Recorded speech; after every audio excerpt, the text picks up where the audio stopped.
Coucou tout le monde, j'espère que vous allez bien et on se retrouve aujourd'hui pour faire le bilan du mois de mars de mes coloriages mais également de mes livres.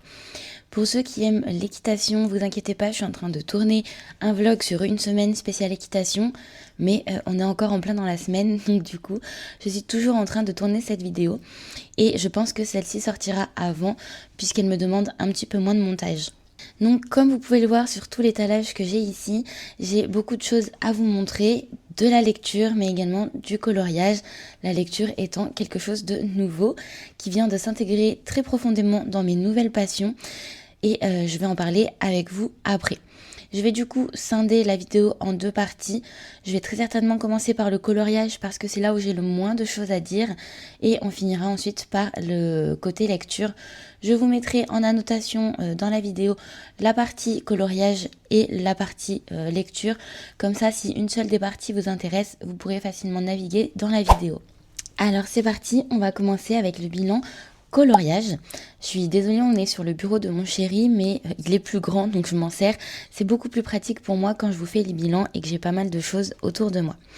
Donc au niveau coloriage, j'ai pas fait grand chose ce mois-ci, puisque comme je venais de vous le dire, j'ai commencé la lecture et forcément je dois, entre guillemets, diviser mon temps entre le coloriage et la lecture et le cheval. Donc par toute logique, j'ai moins de temps pour une passion en particulier, vu que je suis obligée de tout partager sur mon temps libre. Bien que j'ai beaucoup de temps libre, on est d'accord. Niveau coloriage, je vais commencer par vous montrer celui que j'ai fait dans le tome Petite Poupée. Et si je ne me trompe pas, c'est un coloriage que j'ai fait au feutre à eau, mon tout premier au feutre à eau, que j'ai voulu essayer. Et ça s'est pas forcément passé comme prévu. Voilà. Donc pour le coloriage au feutre à eau, ça donne ceci. Donc au niveau du matériel, j'ai les... Alors attendez, parce qu'il faut que ça me revienne, ça fait très longtemps que j'ai pas colorié au feutre à eau. J'ai les Fibracolor. Les Fibracolor avec la boîte de 150. Et je pense que j'ai tout simplement pas la technique de colorier au feutre à eau. En soi, je le trouve pas si moche que ça, bien que j'ai dû le rattraper et je vais vous expliquer pourquoi. Je vais vous montrer un petit peu de plus près pour que vous puissiez vraiment voir les traces parce que je trouve que quand on voit de loin, ça paraît tout bien, mais en fait, c'est pas forcément si bien que ce qu'on pourrait voir à la caméra. En soi, c'est pas non plus horrible, mais en fait, si vous voulez, ici, mon chéri a voulu essayer de colorier et il a fait des choses encore plus horribles que moi, mon fond ici ou mon sol. Et pour le coup, c'était vraiment très, très, très moche. Voilà, donc j'ai essayé de rattraper comme je pouvais. Donc j'ai repassé par-dessus au feutre à eau et puis j'ai mis un petit peu de l'acrylique pour faire un petit peu comme des paillettes, comme si je faisais un peu un cosy colo. Bon, c'est pas ce qu'il y a de plus beau, mais je trouve que ça a plutôt bien rattrapé. J'ai également pas pu faire les petites zones avec les petites bulles. Si je vous montre la solution, vous allez vite voir que ça ressemble pas tout à fait. Je sais pas si vous allez vous rendre compte, mais en fait, il y a dans tous les coloriages du tome Petite Poupée, ça sera peut-être plus parlant ici, mais vous voyez, il y a des petites taches de la couleur. En fait, c'est pas un fond uni à chaque fois. Et j'ai pas pu le faire avec les feutres à eau, j'y arrivais pas du tout. Donc j'ai fait comme un coloriage simple. J'ai essayé un petit peu ici, comme vous pouvez voir, mais ça rend pas très bien, voire pas bien du tout. Donc j'ai abandonné un petit peu cet effet-là et j'ai colorié comme un coloriage classique. Bon, en soi, je suis quand même pas peu fière de ce coloriage, je le trouve pas immonde, et pour un premier, je trouve que c'est plutôt pas mal, mais les feutres à eau, ça demande une certaine technique que je n'ai pas du tout encore. Ensuite, je pense que vous l'avez vu dans un vlog coloriage, j'ai colorié dans le tome chevaux, ça faisait un long moment que j'étais pas allée dedans, et j'ai fait ce coloriage avec les graspes complètement en entier. J'ai dû mettre 1 ou 2 lingots parce que j'avais pas la couleur nécessaire. Et c'est la première fois que j'essaye de faire une page pleine comme ça. Et je trouve que le rendu est vraiment incroyable. Donc ce coloriage, j'en suis très contente. Il était très agréable à faire. Je l'ai trouvé très mignon. J'ai changé par contre les contours de Pégase qui étaient d'une couleur à faire au feutre, en lingot. J'ai préféré le faire en noir. Pareil pour le petit Hercule, je trouve que ça fait ressortir les personnages. Et par contre, je suis un petit peu déçue. On peut voir quand même que les graspes, c'est assez transparent. Et pourtant, j'ai passé une dizaine de couches sur ces couleurs. Donc voilà, au bout d'un moment, j'ai laissé tomber. Je voulais pas trop me prendre la tête non plus. Et je trouve qu'il est quand même assez beau et qu'il rend assez bien. En plus, ça faisait un moment que je voulais retourner dans le tome chevaux, donc là c'était l'occasion parfaite et j'en ai été très contente. Ensuite, dans le tome Pokémon, j'ai voulu faire ce coloriage-ci avec les Infi Art que j'ai reçus donc ce mois-ci. Alors je les ai reçus parce que je les ai achetés, hein, qu'on soit d'accord. Je ne reçois rien gratuitement. Et je vais vous donner mon avis sincère sur les Infi Art. Donc vraiment là, le coloriage a été fait entièrement en Infi Art. Je vais l'approcher un petit peu plus de près pour que vous voyez. Et j'ai mis une laque, comme d'habitude, la Cléopâtre que je vous avais parlé il y a quelques temps. Donc voilà pour le rendu du coloriage. Alors, le coloriage, je le trouve très beau. Les feutres sont très agréables. Et honnêtement, sur certaines couleurs, j'adore le rendu. Par contre, il est vrai que ça fait des traces et pas des moindres. Je vais vous montrer également un peu mieux. Mais vous voyez, là, ici, ça fait quand même quelques traces. Et ici aussi. Alors, je suis en train de me rendre compte maintenant que je l'ouvre après plusieurs jours après avoir mis la laque, que effectivement, en ayant bombé mon coloriage, les traces se sont atténuées et que c'est pas si choquant que ça au final. Donc, les Infi Art, moi j'en suis assez contente, mais c'est vrai que ça peut faire des traces qui peuvent déranger certaines personnes. Bon, en l'occurrence, moi ça me dérange pas plus que ça, sur des coloriages un peu type Pokémon et tout ça, ça me dérange pas trop. Voilà. Mais très agréable et un choix de couleur qui est vraiment incroyable. Je vous montrerai la boîte juste après. Et pour finir, j'ai fait un premier coloriage donc dans le tome 13 des grands classiques qui est sorti très récemment. Et j'ai voulu tester cette fois-ci mes feutres Nice Tea Pointe Fine que également j'ai reçu quasiment en même temps. Non, pas en même temps que les Infi Art, mais en même temps que ma nouvelle boîte de Lango Gel Pen. La grosse boîte, je vais vous montrer tout ça après. Et pour ce que j'en pense, c'est pas trop mal, mais en fait je pense que je suis pas... Je sais pas, j'ai l'impression que je suis pas faite autre que pour colorier avec du brush ou les gel pen au final. On avait essayé les Tooly Art, hein, je vous avais dit qu'on avait une boîte, mais qu'on n'y arrivait pas du tout avec. Et pour le coup, j'arrive pas forcément mieux. Enfin, les Nice Tea sont mieux à mon sens. En tout cas, je m'en sors mieux avec, mais c'est toujours pas ça. Je sais pas si vous voyez ici au niveau du pantalon, ça a fait des traces. Et j'ai fait en tout cas toute l'herbe avec les Nice Tea, sauf la couleur très foncée où j'avais un Ganglia. Et cette couleur-ci, c'est également fait au Nice Tea. Bon, en vrai, je pense que la bombe sauve quand même pas mal de coloriage et pas mal de feutres. Parce qu'au final, je trouve que le rendu est plutôt joli. Mais c'est pas non plus mes feutres préférés. Et maintenant, on va finir avec les Nice Tea, pas du tout. Et maintenant, on va finir avec les Cozy Colo. Pareil, j'en ai pas fait beaucoup, mais j'en ai fait quand même quelques-uns. J'ai commencé par aller dans le petit job Cozy. Si vous avez vu mon vlog, vous savez que j'ai choisi quelques coloriages de ce mois-ci avec le chiffre 13, puisque c'est le jour de mon anniversaire, et que je m'étais dit que pour ce mois de mon anniversaire, justement, j'allais choisir des coloriages avec, à la 13e page. Donc c'est ce que j'ai fait dans le petit job Cozy pour entamer ce livre une première fois. Donc il est assez simple. Alors ça brille un peu parce que j'ai mis une pochette plastique. Hein. Je vous avais dit dans mon autre vidéo qu'effectivement ça faisait des traces jaunes sur le reste de mes coloriages. Certaines d'entre vous m'ont dit qu'effectivement c'était surtout avec les feutres de chez Action. Et malheureusement je colorie quasiment avec ça. J'ai pas beaucoup d'autres marques de feutres. J'ai 2 autres marques de feutres à alcool, mais c'est pas eux qui constituent le plus de panels de couleurs que je peux avoir. Donc je colorie automatiquement avec au moins 2 ou 3 feutres Action sur mes coloriages. Donc je suis obligée du coup de les protéger avec une feuille plastifiée que je coupe à la taille de mes Cozy Colo. Malgré tout, j'ai quand même fait un petit peu des effets. Donc là, j'ai mis un feutre métallique. Je sais pas si on va se rendre compte, mais ça c'est un feutre Infi Art, les métalliques avec lesquels j'ai écrit. J'ai également mis des petits brillants sur les yeux de ce petit bonhomme. Et j'ai surtout voulu dessiner un motif sur la robe, enfin sur le tablier, et surtout faire un effet dentelle. Voilà, et au final, je trouve que ça rend vraiment bien. C'est ce que je préfère, à vrai dire, dans le coloriage. C'est cet effet de robe là, en dentelle, avec les petits motifs et les petits yeux du bonhomme. J'ai ensuite, alors, hop, ce sera d'abord celui-là.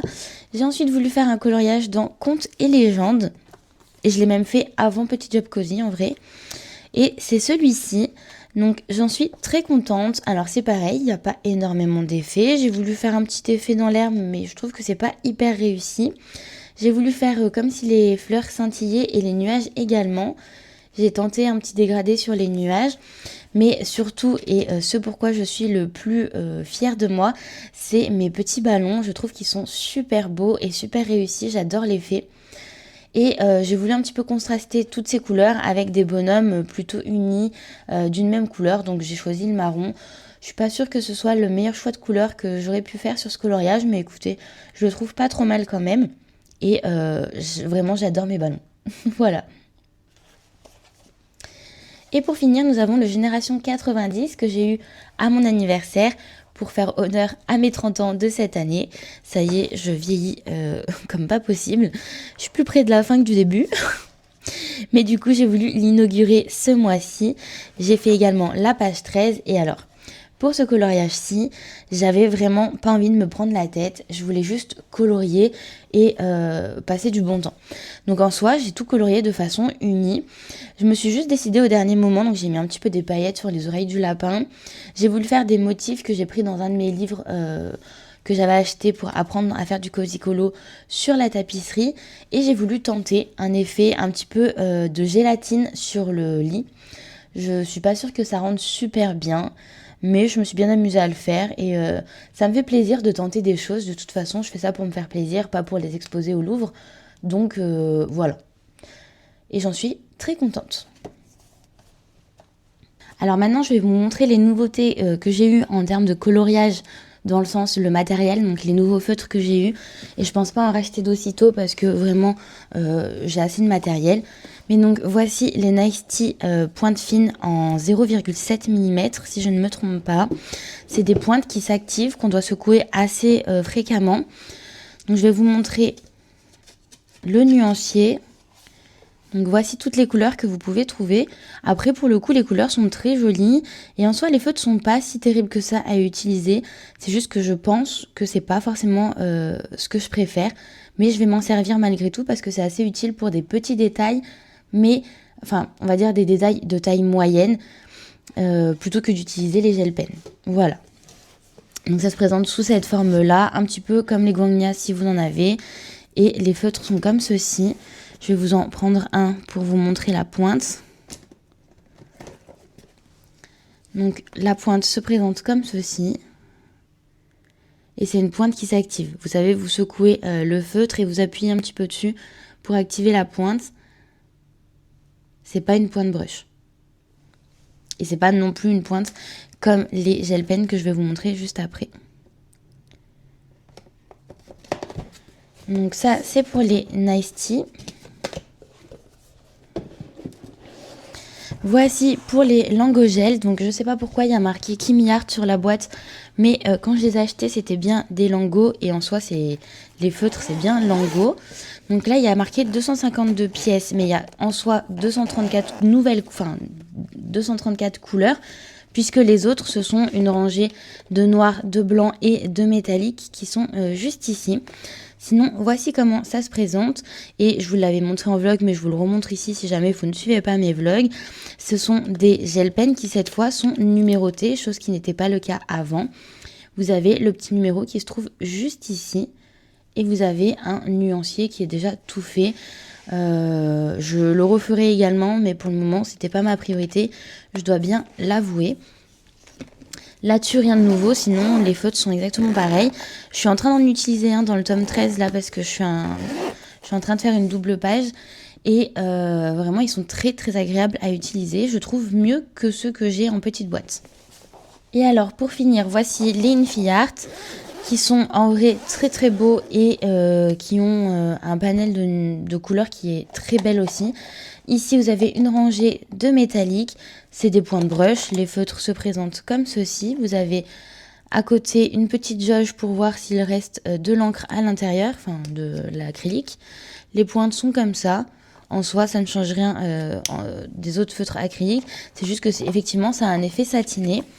Et au niveau des couleurs, donc vous avez le nuancier ici, mais j'ai refait quand même à l'intérieur. Et voici comment ça se présente. Alors après, je sais pas si vous allez voir l'effet un peu satiné qu'a le feutre. Vous allez voir également que ça fait des traces. Après là, le papier ne les aide pas parce que c'est un papier qui est lisse, qui est glissant. Et ça faisait beaucoup de traces parce que quand je repassais mon feutre, ça déplaçait la matière au lieu d'en rajouter. Mais voilà, il y a quand même pas mal de couleurs, je trouve. Et ça peut toujours servir.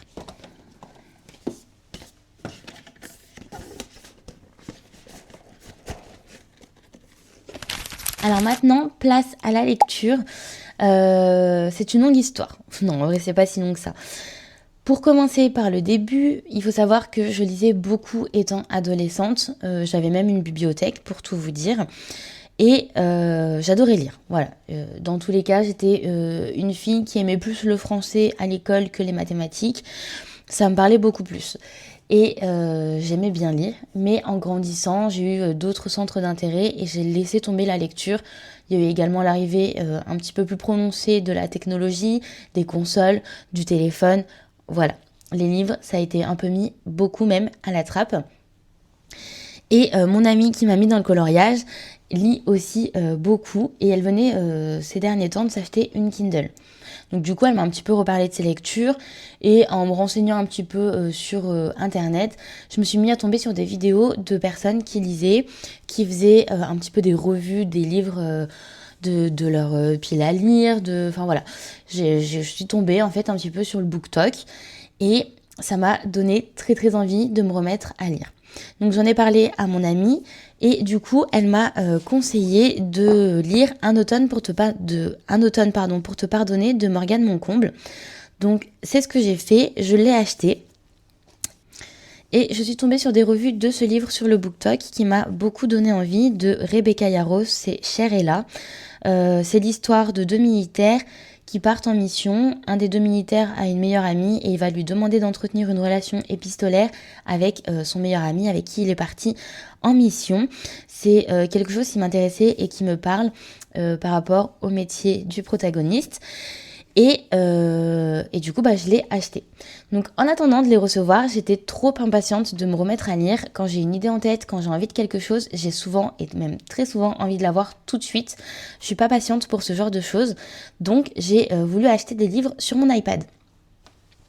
Donc là, j'ai pas mon iPad puisque maintenant je ne lis plus sur mon iPad. Comme vous pouvez le voir, je me suis acheté une petite Kindle. Mais j'ai lu donc Keeping 13 et Bidding 13. Donc ce sont tous les deux des tomes de la saga Boy of Tommen de Chloé Walsh. Et il y a plusieurs tomes, mais les deux premiers tomes portent sur le même couple, on va dire. Et les autres tomes portent sur d'autres couples de l'histoire en soi. Ça ramène à des personnages qui sont également dans le tome 1 et dans le tome 2, mais qui n'étaient pas des personnages principaux. Mais là, sur les autres tomes, ils passent des personnages secondaires, on va dire, passent un petit peu personnages principaux sur les autres tomes. Donc je me suis arrêtée aux deux premiers en me disant que je voulais essayer quand même autre chose. Pour les deux premiers tomes, j'ai vraiment beaucoup aimé l'histoire. J'avais très peur que ce soit un petit peu comme les livres que je lisais quand j'étais adolescente, puisque les protagonistes étaient jeunes. Ça se passe dans un lycée et voilà, ça faisait un peu amourette d'école, quoi, on va dire. Donc j'avais très peur en commençant la lecture, mais au final, pas du tout. Il y a d'ailleurs des trigger warnings sur ce livre, notamment ça parle de maltraitance et de violence intrafamiliale, mais voilà, du coup, ce n'est pas l'écriture que je pensais être enfantine dans mes souvenirs, que j'avais en tout cas de mes livres d'avant. Là, vraiment, c'est une histoire qui vous transporte. En tout cas, moi, je me suis beaucoup attachée au personnage et j'ai beaucoup aimé. Et au final, c'était assez mature comme lecture. Donc, j'ai grandement apprécié. Sauf que du coup, j'ai tellement apprécié que j'avais peur de me lancer dans autre chose, puisque sur le moment, c'était vraiment waouh, ma lecture, j'étais subjuguée, j'ai fait ça en même pas, je sais pas, j'ai lu les deux tomes en peu de temps, tellement que j'étais prise dedans. Donc j'ai voulu un petit peu me couper, alors j'ai oublié de prendre le livre, mais je l'ai laissé dans ma bibliothèque, entre guillemets, dans ma chambre. Mais j'ai lu le livre de Maxime Blasco, qui est un militaire malheureusement qui est décédé en mission. Et en fait, c'est une journaliste qui va rendre hommage à ce militaire en interviewant ses frères d'armes, mais également sa compagne et son fils, qu'elle va rencontrer sans vraiment le vouloir lors de ses interviews. Et on retrace un petit peu le parcours de Maxime Blasco. Donc j'ai vraiment bien aimé ma lecture. Malgré tout, ça reste une lecture un petit peu plus... ça reste une lecture un peu plus documentaire, on va dire. Et c'est pas que j'ai moins apprécié, mais c'est pas du tout la même chose que de lire une histoire. Vous voyez, on peut pas dire ne pas avoir apprécié de lire la vie de quelqu'un, mais c'est pas la même chose. Donc suite à ça, je me suis dit là, je veux lire une histoire. Ça m'a bien coupé, on va dire, du monde de mon premier livre. Là maintenant, je suis prête à me relancer dans une nouvelle histoire. Et ma copine me tannait pour lire Un automne pour te pardonner, puisqu'elle voulait absolument qu'on en parle entre nous. Donc du coup, j'ai lu ce tome-là. Donc on suit en fait une avocate, une future avocate, on va dire, qui est encore à l'école des avocats et qui va défendre un de ses anciens bourreaux qu'elle avait quand elle était jeune. Donc il y a une romance, mais également une enquête et une intrigue dans ce livre. Donc en soi, j'ai beaucoup aimé, bien que j'ai quand même trouvé que l'enquête allait assez vite. Enfin, je sais pas comment vous expliquer sans vous spoil le livre, mais je trouvais que ça allait un peu vite quand même. Alors peut-être parce que dans Bidding 13 et Keeping 13, c'était peut-être un peu plus long à se mettre en route, je sais pas. Mais sinon, le livre était très sympa à lire. Et également, au niveau de l'enquête, je m'attendais pas du tout à ce retournement de situation et à cette découverte à la fin. Donc, pour le coup, j'en suis quand même très satisfaite et j'ai quand même beaucoup aimé mon livre. Entre-temps, du coup, j'ai acheté ma Kindle que je trouve incroyablement jolie. Je l'ai customisée comme on voit un petit peu sur les réseaux. J'ai mis un petit pop socket pour pouvoir la tenir quand j'ai envie plus facilement comme ceci. J'ai moi la Kindle Matcha, donc elle n'est pas... elle ne résiste pas à l'eau. Vous voyez que là, il y a des rebords en fait sur la Kindle. L'écran n'est pas fixé au contour. Donc il y a de l'eau qui peut rentrer. Donc il faut y faire attention. Mais en fait, la taille me convient vraiment. C'est une 6 pouces. Alors que la Paperwhite donc de chez Kindle, qui elle est waterproof, si on peut dire ça comme ça, elle fait 7 pouces si je ne me trompe pas. Et j'ai très peur que ce soit trop grand. Mais honnêtement, je ne jure que par ma Kindle. J'achète les livres papier, mais je lis sur ma Kindle. Donc, j'ai ensuite acheté ce livre-ci et ce livre-ci. Donc, honnêtement, celui-là, je l'ai acheté parce que mon chéri, en me voyant lire, a voulu aussi se remettre à lire. Et lui, vous savez, la romance, c'est pas trop son truc.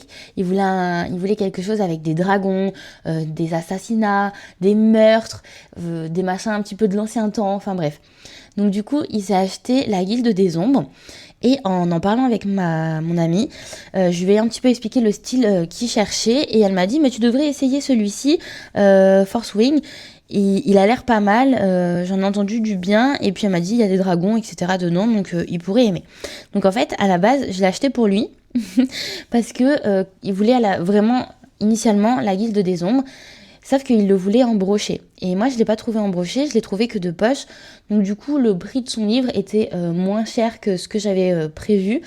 Et au final, je me suis dit, bon bah écoute, je lui prends les deux, comme ça, ça revient au prix de un seul, comme si je l'avais acheté en brochet. Et au moins, il pourra lire les deux histoires. Et au final, j'ai vu des vidéos sur ce livre avec de l'IA, des personnages, des dragons. Et en fait, ça m'a trop donné envie. Donc, je me suis dit que j'allais le lire.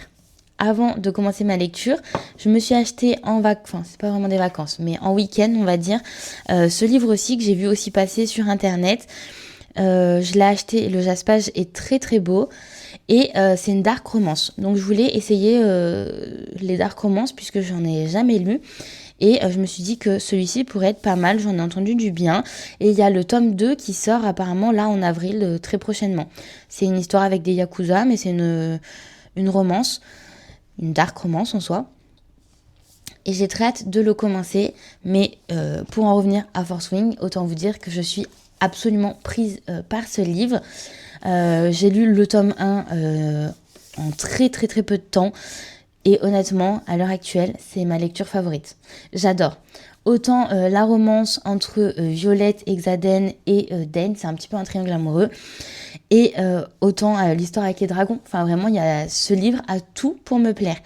Et je ne le savais pas, et je ne m'en suis rendu compte que après, que c'est la même autrice que le livre initial que j'avais acheté de base là, Le Cher est là, c'est la même autrice. Bon, celui-là je ne l'ai pas encore lu, mais ce sera mon prochain après Force Wing. Quand j'aurai fini les tomes qui sont déjà traduits en français. Donc celui-ci, je l'ai fini. J'ai pas pu attendre de m'acheter le livre en papier que je l'ai acheté sur ma Kindle. Donc Iron Flame, c'est le tome 2. Et j'ai déjà aussi pris le tome 3. Donc voilà, je suis absolument fan. Vous voyez que je suis à 59% déjà du tome 2. J'adore. C'est vraiment mon livre préféré de tous les temps pour le moment, bien que je n'en ai pas lu beaucoup puisque je reprends la lecture, mais j'adore.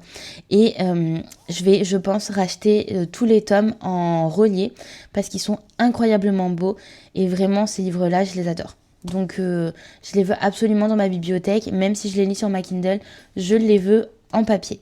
Alors, je suis désolée, je suis encore pas très douée pour vraiment raconter et expliquer les livres. Je vous parle vraiment de livres avec un point de vue de débutante, de novice, de nouvelle dans le monde de la lecture, on va dire ça, puisque je me considérais pas vraiment comme lectrice quand j'étais adolescente, même si je lisais des livres, j'ai peut-être pas le même point de vue, la même vision du livre que maintenant.